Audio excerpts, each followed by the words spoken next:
할렐루야. 오늘도 좋은 날입니다. 기적의 날이고 축복의 날이고 은혜의 날입니다. 오늘도 기대합니다. 하나님께서 우리와 함께 하시고 우리의 생애 속에 또 놀라운 축복으로 설레게 하시고 감격하게 하시는 날이 될 것을 믿습니다. 왜냐하면 생명이 살아있다는 것은 얼마나 신기하고 놀라운 일인지 모르기 때문입니다. 내가 살아있지라고 생각하는 사람은 별 기대가 없을지 몰라요. 그러나 매일 매 순간이 하나님의 은혜구나. 거기에는 아멘이 없으시네.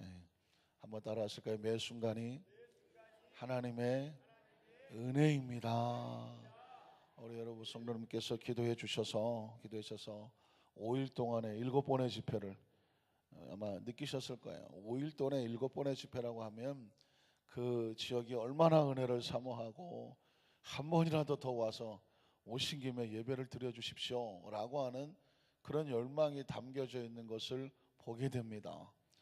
대만이라고 하는 나라가 얼마나 이 성령의 역사와 이 복음의 역사와 하나님의 은혜를 사모하는지 지난번에 선교사님 오셔서 말씀하셨겠지만 대만이 2,500만 인구가 우리나라 절반밖에 되지를 않죠.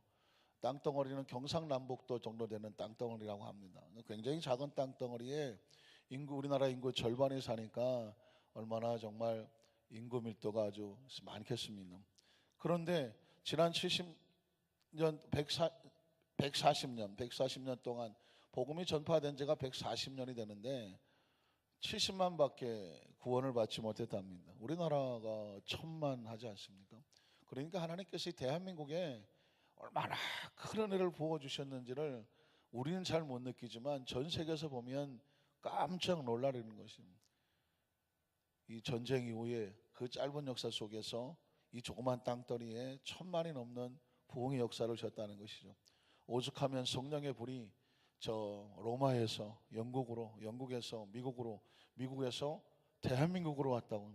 복음에 있어서만큼은 전 세계에서 어디를 주목하느냐면 대한민국을 주목합니다.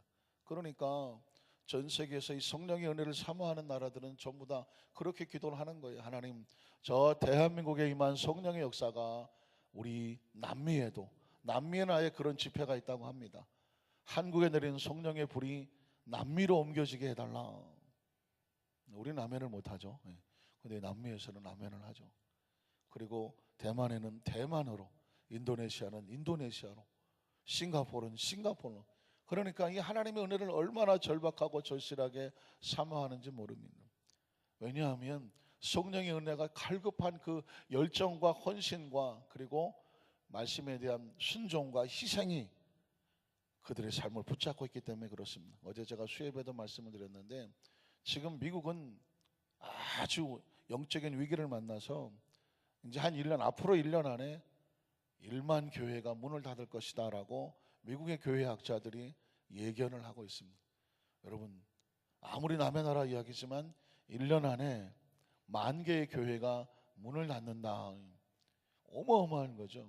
유럽은 이미 교회 문을 닫고 교회가 박물관이 되고 교회가 스포츠 센터가 되고 교회가 나이트클럽이 되고 교회가 여러 가지 다른 용도로 쓰여지는 무슨 물건을 파는 킨텍스 같이 사람들이 모여서 물건 팔고 흩어지는 곳으로 전락한 지 오래됐습니다. 미국이 그 전철을 밟고 있습니다. 왜 그런지 아십니까? 먹고 살기가 편해지니까 더 이상 헌신하지 않습니다. 이게 아이러니컬하지 않습니까? 사람이 점점 경제적으로 어렵고 힘들 때는 오히려 헌신합니다. 그리고 열정이 있습니다. 그리고 순종합니다. 희생을 합니다. 그런데 풍요로운 유럽 교회, 풍요로운 미국 교회는 더 이상 헌신이 없습니다. 더 이상 열정이 없습니다. 왜? 더 많은 것을 내가 가지려고 하다가 보니까 교회에 관심이 없어집니다. 더 이상 말씀에 순종하지 않습니다. 왜? 내가 더 강해지니까 내 뜻이 우선입니다. 희생이란 얘기를 찾아본 지가 오래됐습니다. 교회에 희생하지 않습니다. 헌신하지 않습니다. 다시 말해서 하나님 앞에 내 가진 것을 내어놓으려는 마음이 없습니다. 왜냐하면 더 많은 것을 가져봤기 때문에 더 가지려고 하는 것이 욕심이 남아 있습니다. 그러니까 이런 인간적인 욕심이 가득해지면 하나님의 나라는 점점 불이 꺼져가는 거예요. 그게 유럽이고 지금 미국이 위기를 만났습니다. 사실은 우리끼리 얘기지만 대한민국도 안전하지는 않습니다. 아시는 것처럼 전 세계에서 몇몇 나라를 빼고는 교회가 점점 줄어들고 있습니다. 아십니까? 대한민국도 지난 10년 동안에 얼마나 많은 교회가 줄어들었는지 모릅니다. 우리가 1200만 하다가 1000만 얘기도 대놓고 하지 못합니다. 800만 숫자가 점점 줄어지고 있습니다. 물론 인구가 줄고 아이들이 줄고 여러 가지 많은 사회적 현상도 있지만 왜 남미에서 왜 동남아시아에서 한국의 성령의 불을 자기 나라로 달라고 말하냐면 한국의 불이 점점 꺼져가는 것 같은 것을 그들이 느끼기 때문에 그렇죠. 어떻게 생각하십니까? 아까 제가 말씀드리기를 140년 동안은 대만에 70만 정도밖에 구원을 못 받았습니다. 우리가 1000만을 할 때 우리나라 밀도로 따진다면 적어도 500만이 대만의 인구의 구원을 받아야 돼요. 25%가. 그러나 70만밖에 되질 않았습니다. 그런데 지난 10년 동안 2007년부터 2017년 사이에 70만이 구원을 받았습니다. 그러니까 우리식으로 말하면 지난 10년 사이에 1000만의 성도가 2000만의 성도가 된 그런 비율입니다. 우리는 1000만이 아니라 점점 줄어들고 있는 판인데 대만은 배로 늘어나고 있습니다. 이 말은 무슨 뜻을 말하고 있을까요? 성령의 역사와 은총이 어느 쪽으로 흘러가고 있느냐를 우리가 눈치채 볼 수 있습니다. 그러니까 천국은 뭐 하는 곳에 가는 것이냐? 침노하는 자에 가는 것입니다. 사모하고. 성경에서 가장 이해하기 어려운 단어가 그거죠. 천국은 침노하는 자의 것이다. 아니 천국을 어떻게 침노하느냐? 그것은 열정과 헌신과 그리고 순종과 희생으로 가는 것입니다. 어떤 분은 이렇게 말할지 모르지만 목사님 그 제가 우리 처지가 그렇지 않아요. 우리 삶이 얼마나 힘들고 어려운데요. 대만은 더 힘들어요. 가보니까 어느 지역에서 보니까는 아이들이 하나도 없는데 농협회관을 빌려서 거기서 여름 성경학교를 하겠다고 지금 기도하고 준비하고 있습니다. 아이들이 하나도 없는데 그런 지역에다가 건물 하나 얻어놓고 여름 성경하겠다고 매달리는 선교사님들과 그 교회 성도를 보니까 제가 가슴이 답답하더라고요. 그 집회를 한다고 어느 정도 강사비를 주더라고요. 그거를 털어주고 올 수밖에 없어서요. 그 처지와 행편을 보면 그걸 들고 올 수가 없어요. 그냥 그 지역에 이거로 다 쓰세요. 열악하기가 짝이 없습니다.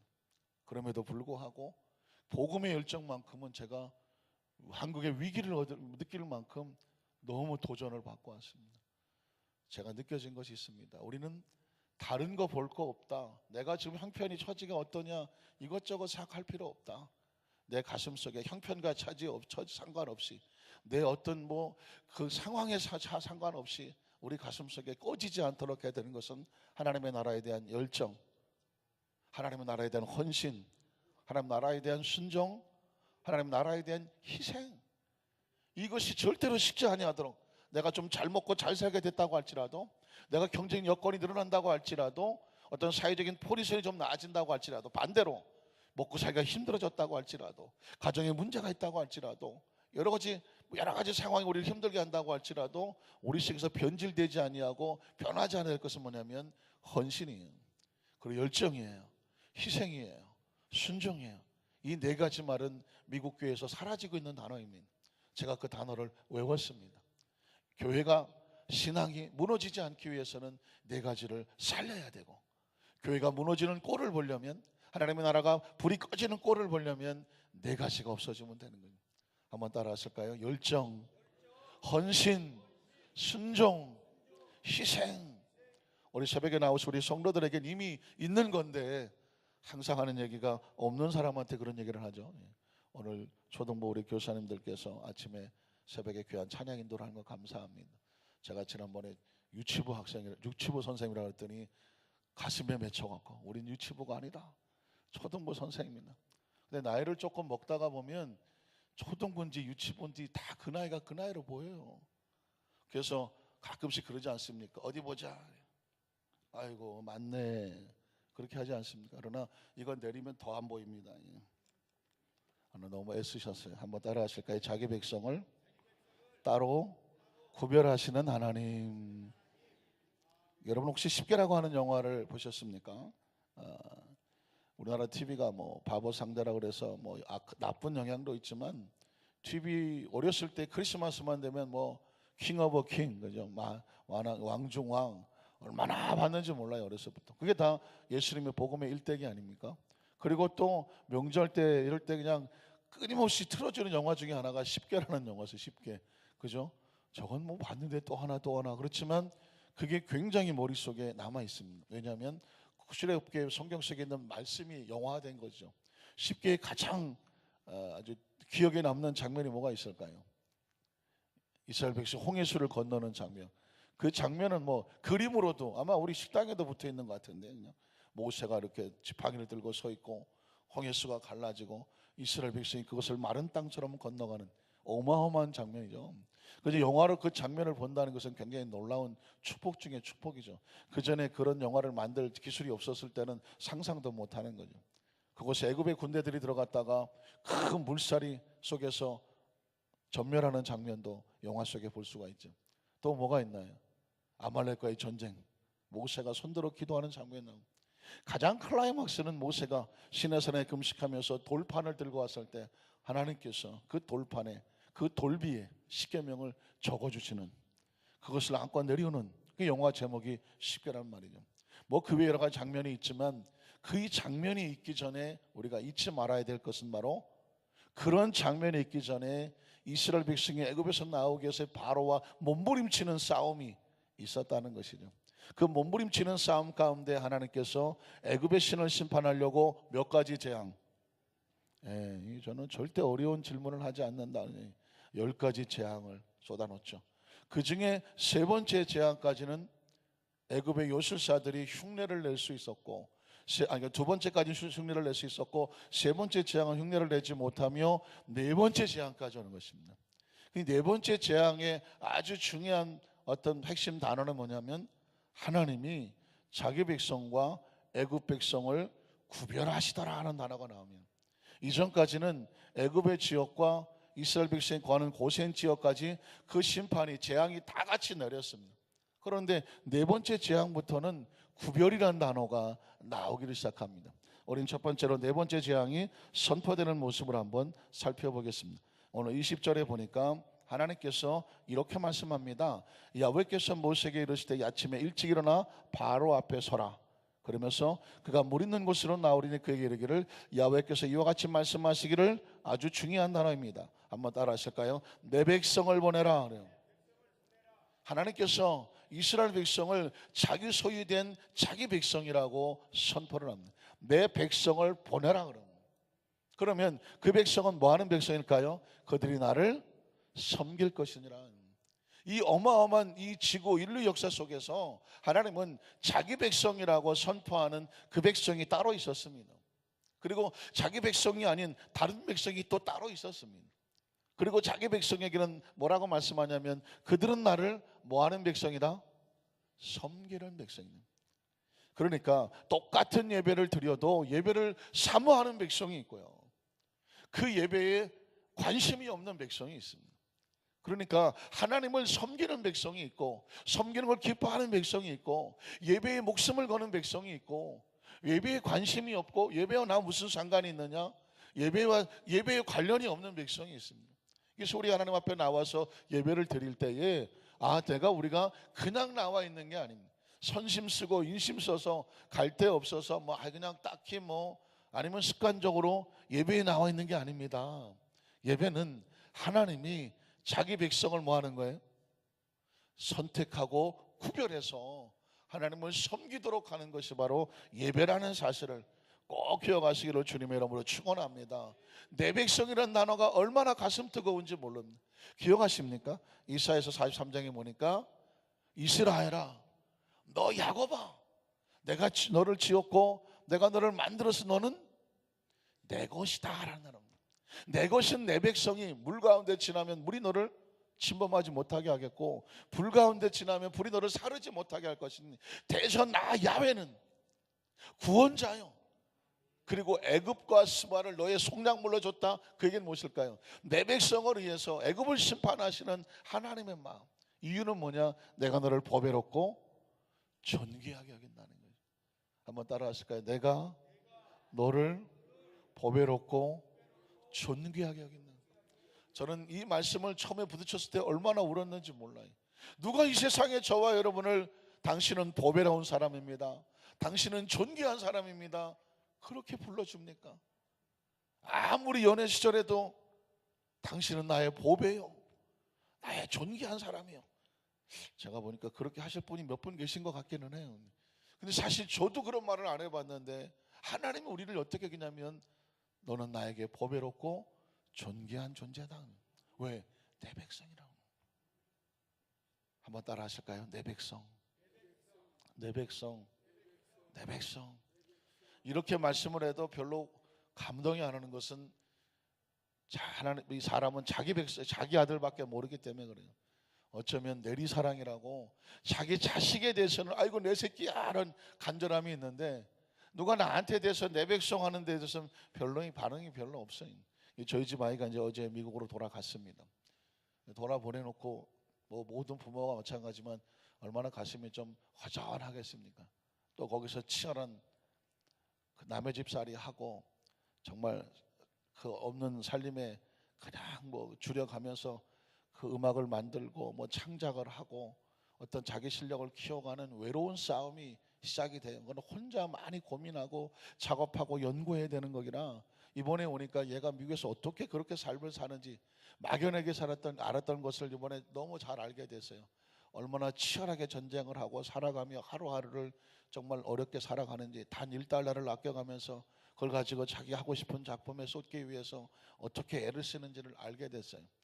그러면서 이제 미국에 보내놓고 동학에 돌아오면서 제 마음속에 느껴지는 것은 뭐냐면 그냥 너는 그냥 내 자식 하나인 걸로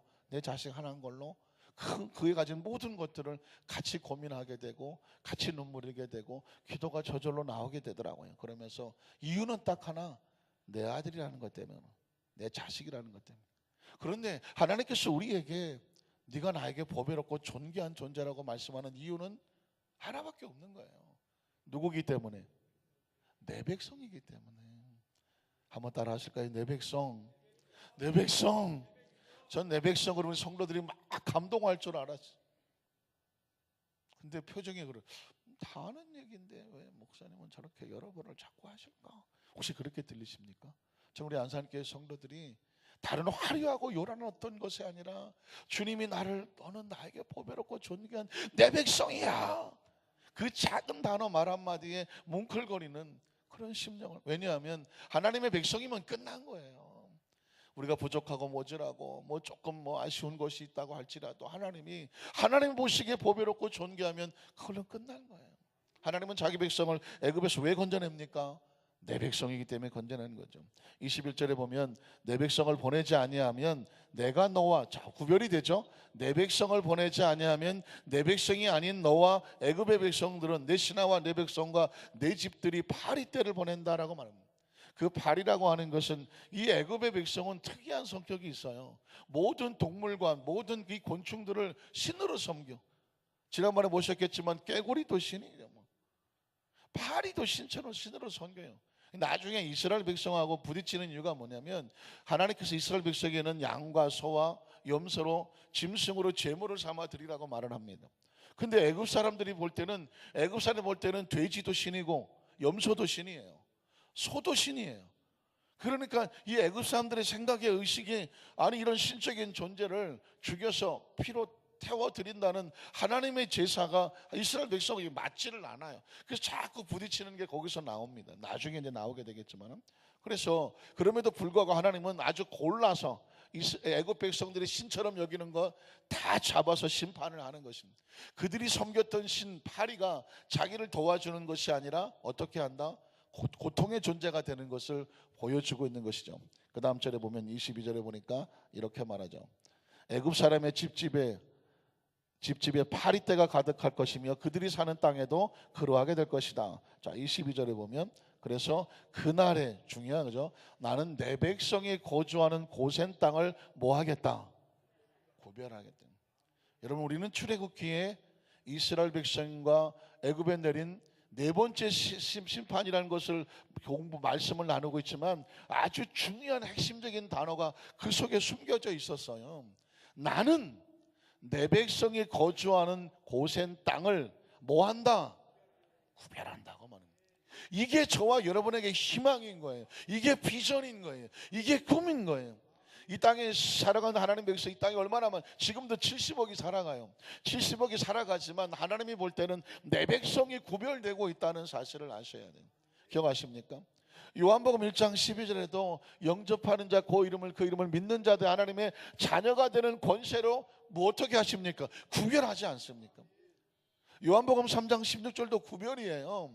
하나님이 세상을 이처럼 사랑한 독생자를 주셨는데 그를 믿는 자마다 또는 믿지 않은 자는 구별이 되잖아요. 믿는 자마다 멸망하지 않아요. 멸망하는 자가 있기 때문에 멸망하지 않는 자도 있는 거예요.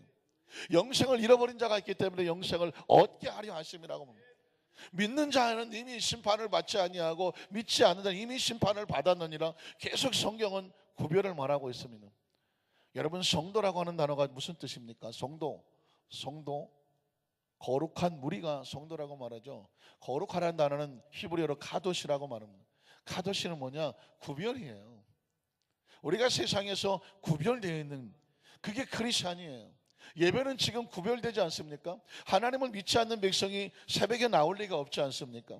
하나님 믿지 않는 백성이 이 성전에 들어올 리가 없지 않습니까? 하나님을 믿지 않는 백성이 성전을 찾아 나올 리가 없지 않습니까? 왜 그럴까요? 왜 우리는 성전에 나올까요? 우리는 왜 예배에 나올까요? 모든 백성이에요? 구별된 백성이에요. 구별된 백성이에요. 그래서 제가 교회라고 하는 단어는 처치라고 말하지만 처치는 성전을 말한다. 예배당을 말한다. 그러나 교회는 예배당이 아니다. 교회는 뭐냐?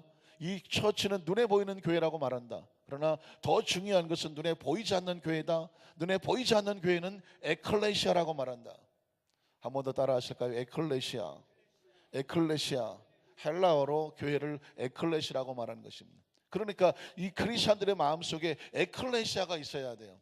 히브리어 헬라어라서 제가 뭐 오늘을 그냥 썼습니다만은 그냥 단어 철자는 모르신다고 하더라도 에클레시아는 알아야 돼요. 에클레시아는 뭐냐면 이 세상에서 따로가 중요하죠. 따로 구별돼서 나온 거룩한 무리를 에클레시아라고 말해요. 그러니까 저와 여러분이 크리스찬이라는 의식을 가지려면 따로가 중요해요. 우린 이 세상에 같이 살지만 이 세상에서 따로 구별되어 하나님 앞에 나와서 예배하는 백성, 무리, 이걸 뭐라고 말한다? 성도라고 말하고.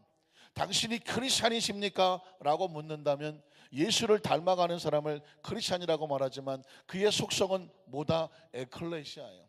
세상에 어디를 갖다 놓아도 구별이 돼요.